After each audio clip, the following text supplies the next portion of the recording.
Hello, I'm Linor Moudou in for Esther Gitui Yuwat. It's Thursday, August 4th. This is Africa 54.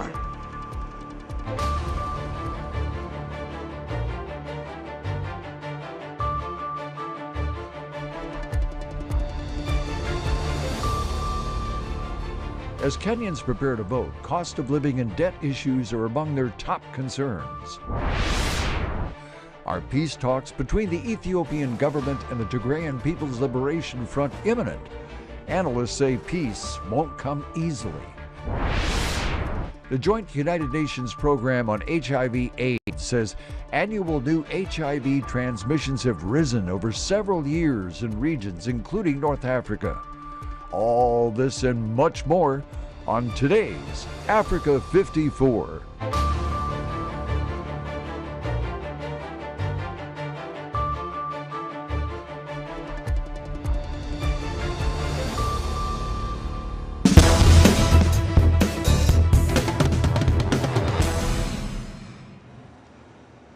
"22 million Kenyan voters are expected to go to the polls on Tuesday, August 9th, to elect a new president in a tight race between Deputy President William Ruto and former Prime Minister Raila Odinga.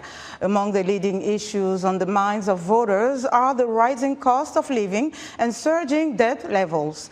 Joining us live from the Kenyan capital, Nairobi, to talk more about that and other election news is Africa 54 Managing Editor Vincent McCoy. Good evening, Vincent. Thank you for joining us. Listen, things are heating up in the capital, Nairobi, and you are there. Talk to us about the talk of the town. What is happening now? Did you talk to anyone that you can share with us? Well, I've been speaking to people throughout the day and in the days that have passed. As we go to, the countdown now is about 4 days really until the elections on Tuesday. And there's a lot of things that people are talking about. One is, of course, they are concerned about the security of the country, especially after the election. So they are hoping for the best. They're calling on everybody to maintain the peace during and after the election. And regardless of what happens, they're calling on the leaders to accept the verdicts of the elections. And one of the things that has, in fact, been of concern is an accusation, especially by the deputy president, the candidate that is among the leading candidates, that in fact the outgoing president is planning to disrupt the election somehow.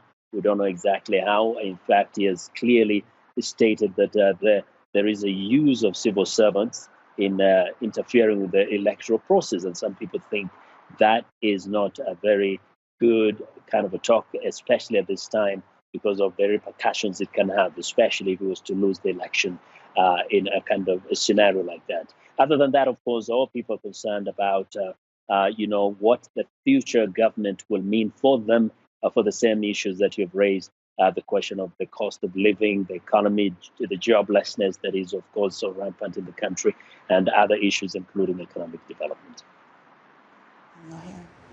And now, one of the things that is happening at the moment is that the process of distributing or rather transporting the ballot boxes, ballot papers to the different locations across the country is in progress. And they do say that half of the ballot papers have arrived at the moment, and they are hoping to get all the others in place, in position, so that they can be transported to the different parts of the country. We know that this always raises concern because when there are accusations of vote tampering, vote rigging, it's always about the ballot papers. When did they arrive? How did they arrive there? How were they delivered? Was there any tampering with them in the process? So there's a lot of scrutiny around that. But the Electoral Commission, the IEBC, has assured everybody that they have all the systems in place. Everything is going to be in position at the right time, that everything is clearly safe in their hands. Well, this is Vincent McCoy here in Nairobi. So, Vincent, also, along with electing the president, voters also have to choose county governors, senators, and members of the National Assembly. How much attention do they pay to these elections, and what do they expect from these candidates? In fact, I have to say that while at the national level there's a lot of focus on the presidential race, actually there is intense activity around the election of the governors, especially governors, because since Kenya got into what is called a devolved government, governorship has become a very critical part of governing this country because the powers were kind of distributed center. So the electorate is very focused on what kind of people they're going to put in place as governors. So even as we speak, the campaigns are intense when it comes to positions of governorship, senatorship, and also members of parliament, although most people may not see that, but especially at the international level, people are mostly looking at the presidency. But there's a lot of calculation and arithmetic that goes into winning this election, because even if you won the presidency and you lost, especially at the level of governorship and Senate and parliament, you still may not have a strong government as a president. Fantastic reporting, Vincent. Thank you so much for joining us. That was Managing Editor Vincent Makori reporting live from Nairobi, Kenya. Now, over 20 years ago, Kenya put into effect a new constitution which established a gender quota. It requires that, quote, not more than 2/3 of elective public bodies shall be of the same gender. As Kenyans head to the 2022 elections, many say the goal is yet to be achieved. Africa 54's Vincent Makore sat down with Senator Agnes Zani to get her thoughts on the representation of women in Kenya's electoral position. The key question becomes how many women are participating, how many women have participated, at what levels are they participating, are they standing up to be elected, for example, at the ward level, at the constituency level, at the county level, and indeed at a national level. So we have very good news at the national level. We have a woman deputy president candidate, who is Martha Karua. That acts as inspiration. We don't have a presidential candidate who is a woman for the presidency, but we had Charity Ngilu, Honorable Charity Ngilu, some time back. So we are moving towards breaking the glass ceiling. It's very important when role models do this in society, because they make women realize that it's possible. And I've been looking at the numbers, and cumulatively, and if I talk from a party perspective, I'm in ODM, is that cumulatively over each election, we have more women aspirants. And I'm looking forward to the end of this election, where we'll be able to break it down in numbers and see the great improvements that we hope to see. So, Madam Senator, one of the things that has always been a topic of discussion is that women have unique issues they have to face in order to ascend to positions of leadership. You, as one of the people now that are seen as leaders in the community, what can you say about that? What are some of those challenges that women have to face and deal with as opposed to a man trying to get into those same positions? We have various factors that make it difficult. We have socio-cultural factors. For example, in some communities, they'd be like, why does this woman want to lead? What does she have to offer? More questions are going to be asked about her. More questions are going to be asked about her family, her children. In some areas, we have violence against women, who are candidates. This has reduced substantially, because I think clearly the government has come out clearly and said there shouldn't be any violence towards women. And many people are speaking about it. The economic factors as well. I always say that when we can break the glass ceiling to really improve on financing of women candidates, then I think many more will be able to come out. So cultural, social, economic, political barriers all tend to connive to make it a little bit more difficult for the women than for the men. But as I said, many women are able to now be able to surpass this and be able to go for these aspirations that they have. Yeah. Yes, and there's an issue that is sometimes controversial as to whether we should judge a person for their gender or for their character and perhaps performance. So when it comes to women in leadership, what should be the most important thing to consider? That their leadership should come out the way it's envisaged to come out. That what they do on the ground is actually captured for what it really is. And that they can explain their gains, and they can explain their aspirations, and they can explain their hope for the futures, the way they're meant to come out, and that it is relayed that way, and that people can understand it in that particular way. Many women don't speak up about many things because I think they look at it in terms of how will it be interpreted? What will people say?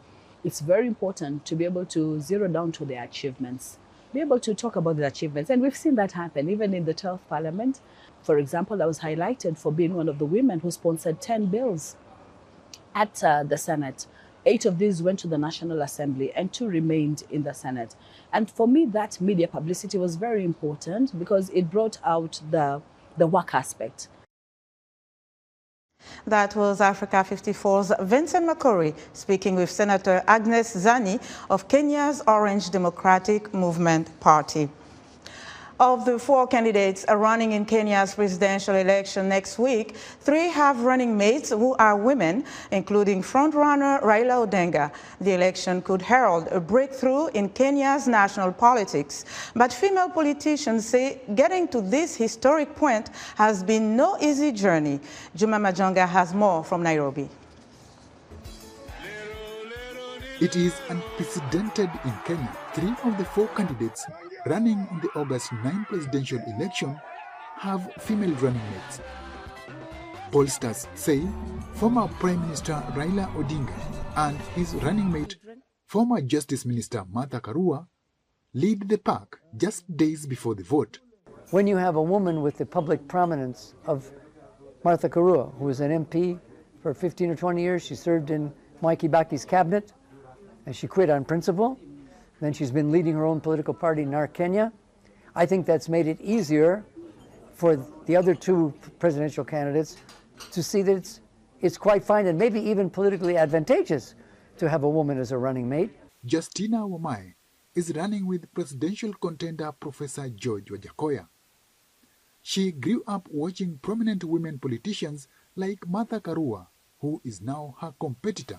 Martha Karua and the other ladies, Mama Ngilu, they cracked the glass ceiling.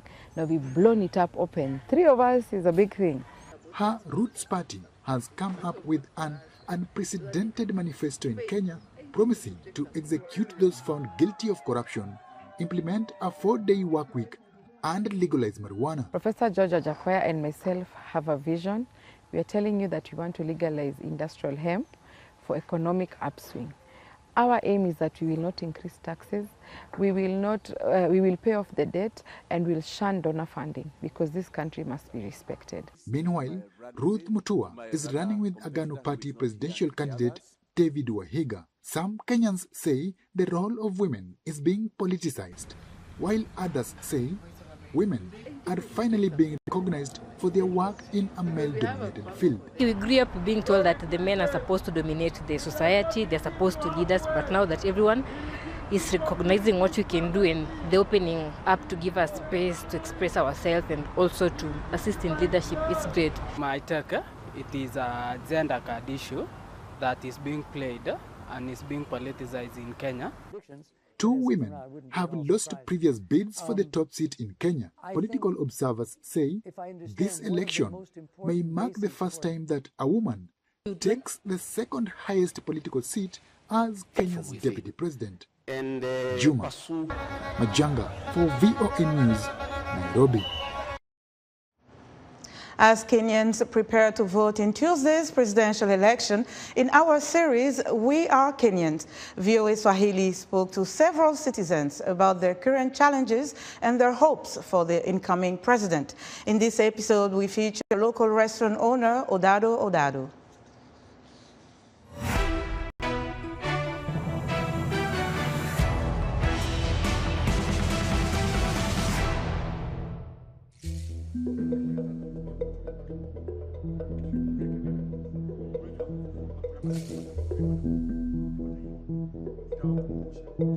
Right now, the most difficult challenge we're going through is the fact that the cost of money is really getting higher and higher because of the inflation and everything. And the supplies are getting fewer and fewer. So the price of supplies is also is being affected. The supply chain is also very distorted right now. So we are a bit messed up when it comes to the food cost and when it comes to the margins that we expect as a business. In the hospitality industry right now, after the COVID-19, we did not see a lot of help from the government.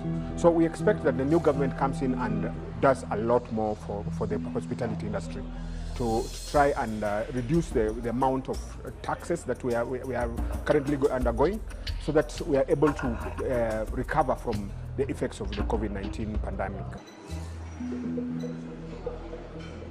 Hospitality industry has always been one of the leading foreign revenue earners for this country.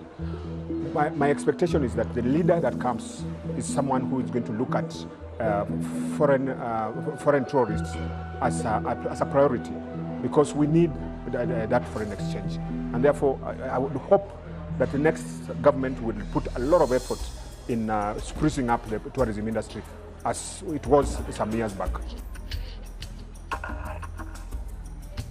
Well, I'm going to vote. It's a right that I cannot put aside, and I'm going to vote for a candidate that is going to look at our interests. And he said politics is about interests. So it's about our interest as an industry. So I'm still having a look at the manifestos to look at that leader who is going to be the one to push this industry to the next level. Well, what I can say is this, that I'm a bit proud of the maturity that has been taken with these elections this time around. Because looking around, I have seen that the violence that characterized the previous elections is a bit on the lower side. I see a lot of mature discourse, and as much as we have seen a dip in the revenues so far, it's not as in comparison to what happened in 2017.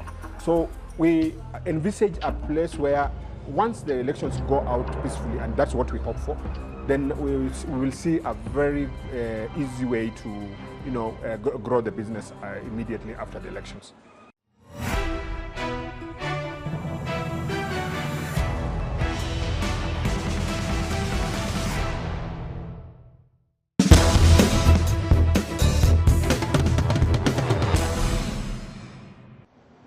U.S. representative to the United Nations, Linda Thomas-Greenfield, travels to Uganda, Ghana, and Cape Verde from August 4th through 7th to discuss the U.S. and global response to the impact of Russia's war against Ukraine on global food security. In Uganda, Ambassador Thomas-Greenfield discusses with government and civil society leaders about the importance of strong and inclusive democratic institutions, respect for human rights, and the promotion of peace, stability, and Uganda's commitment to welcoming and supporting refugees.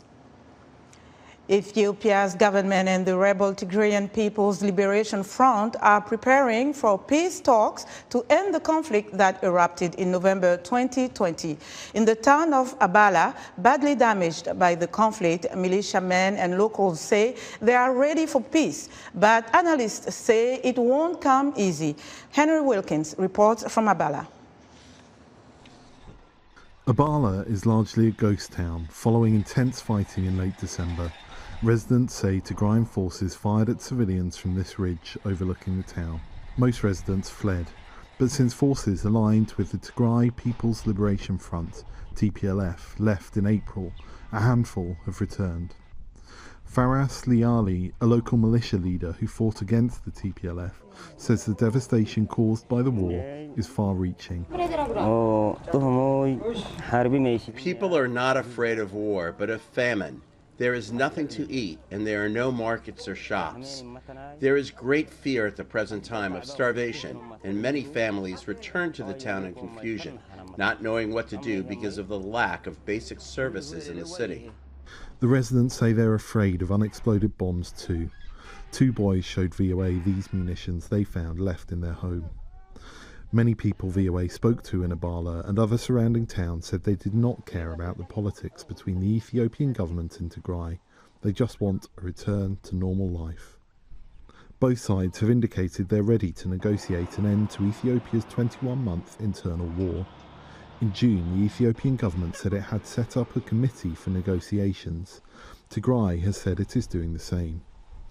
A TPLF spokesperson told VOA, however, he is no longer optimistic that talks will take place anytime soon. I cannot say that today, because at that time, we were told by interlocutors, countries like the United States, the African Union, all of them, that basic services will start any minute now. We were counting not days, but hours, that there will be some move. Now, it looks like the Addis Ababa government have decided against it. The government has cut telecoms, banking services, fuel supplies, and prevented humanitarian aid from reaching Tigray. Analysts agree peace talks are unlikely to go ahead if these basic services are not restored to the region. But even if that happens, there are still obstacles to overcome, say analysts. One is the size of Tigray's army and its ability to wage war against the government. It's not clear that Tigray's leadership or its people would be willing to accept the downsizing, let alone the abolition of that force. But equally, it's not at all clear that the federal government would accept Tigray to become a fully functioning part of the federation and its political system, whilst it was still in possession of such a large and capable fighting force. The TPLF has indicated it could try to secede from Ethiopia and form an independent state. I think it's not a realistic option. We can simply take even Eritrea in practice. Eritrea left Ethiopia some 3 decades ago, and what it has been through is not as such, praiseworthy. Analysts also say which side takes control of the disputed region of West Tigray will play a major role in negotiations too. The Ethiopian government did not respond to a request for interview. Henry Wilkins for VOA News, Abala, Ethiopia. The Joint United Nations Programme on HIV says annual new HIV transmissions have risen over several years in regions such as Eastern Europe, Latin America, and North Africa. The Philippines, Madagascar, Congo Republic, and South Sudan are among the countries which have seen the biggest increases in cases since 2015. For more insight, I spoke to UNAIDS Executive Director Winnie Byanyima. We are sounding an alarm. The global fallout from COVID, the COVID crisis, the war in Ukraine, the social and economic impacts of that war are blowing our AIDS response off course. Progress in tackling new infections has slowed. Progress in getting people on treatment has slowed. Progress in stopping AIDS-related deaths has slowed. And meanwhile, resources for the response, both domestic and donor resources, are shrinking. In Africa, the biggest challenge is that adolescent girls and young women are the most vulnerable in getting new infections. 52% of the new infections last year in sub-Saharan Africa were among adolescent girls and young women, although they are only 24% of the population. There is an issue here of tackling social norms, of tackling gender inequalities. Half the children in this world who are HIV positive are not on treatment, yet for adults, 75% are on treatment. We are failing our own children. What is fueling this infection rate among young women? Sexual violence, gender inequalities in opportunity, the fact that millions of our girls are not in school itself puts them in places of vulnerability. We know, for example, that if you keep a girl in school up to the end of secondary school, her risk to HIV infection can be reduced by up to 50%. UNAIDS 2025 AIDS target aims to put people living with HIV and communities at risk at the center. What are the main pillars of this strategy, and how do you assess progress made for this program? While we've been making a lot of progress on getting people on treatment, new infections we haven't done as well. Putting more emphasis on prevention is core to the new strategy. We have hopeful new technologies like long-acting PrEP. Long-acting injectable treatment is also in the pipeline, could hit the market soon, but these must be accessible price-wise. We are pushing hard with companies, asking them to make these new technologies available for those who need them at the right price. The people who need services are best served and closest to their communities. When communities are empowered to deliver, we see that people are reached. For example, 80% of prevention services will be led by communities themselves. What are your thoughts on complacency as one of the reasons for this reverse in progress that we're seeing? Last year, 650,000 people died of AIDS-related illnesses. 1.5 million people were newly infected. So AIDS is not over. We have a funding gap of $8 billion globally, but once the resourcing is there, we need the wealthy countries to share their technologies so people can get the best that science has to offer at the right price. We need to remove those laws that criminalize people and stop them from being able to come forward to get services. We need to fight stigma and discrimination and put services in the hands of communities to deliver. That way, we can turn it around. To what extent should we be optimistic about a possible cure for HIV in the near future? That is not a prospect that we see close, a cure, but indeed we call for more resources to be invested in continuing to search for a vaccine and searching for a cure. We call for more resources to be invested in HIV science. And we also know that the tools that keep increasing that are available for prevention, for testing, like self-testing, and for treatment, can give everybody a chance to live a good life and to prevent new infections if also everybody can be reached and the inequalities that stop people from reaching services are removed. Thanks for watching. Good night.